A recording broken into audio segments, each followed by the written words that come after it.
Dieting has been found to be the #1 risk for disordered eating behaviours like emotional eating and binge eating, as well as eating disorders like anorexia and bulimia. If you have a history of dieting, then it is very likely that you have some form of disordered eating behaviour and the common factors that are linked with it that keep the cycles perpetuating in your life. There is an interdependent relationship between dieting, disordered eating, and several factors, meaning that they all affect each other and play a role in maintaining the negative, cyclic behaviours that exist. This is what it looks like. Most people who diet have a disordered eating behaviour, and they also have a very high body dissatisfaction. Now, this dissatisfaction influences dieting and disordered eating behaviours. If you have this issue, then if you sit down and actually listen to yourself, you will also notice that there is very little positive that you say. And I call this the internal bully, constantly pulling you down with negative comments, berating your thoughts, emotions and actions, never or rarely uplifting you and telling you how wonderful you are.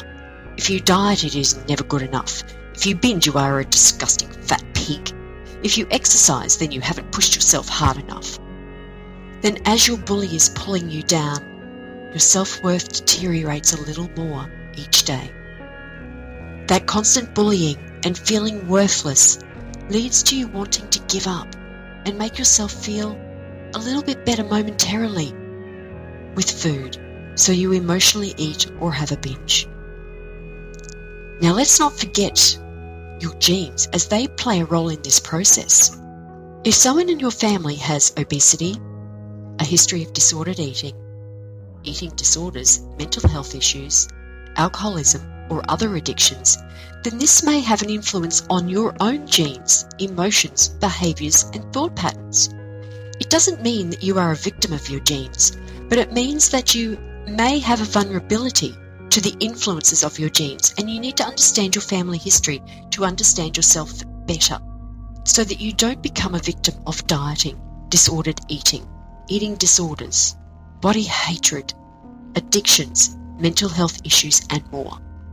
By better understanding this interdependent relationship, then it can empower you to change it and stop struggling with eating, food, weight, and your body. Fit Minds and Bodies Clinic specialises in helping people break these destructive cycles. Stop struggling. Book an appointment today and start your journey towards a sustainable lifestyle solution, free from eating, food, body, and weight issues.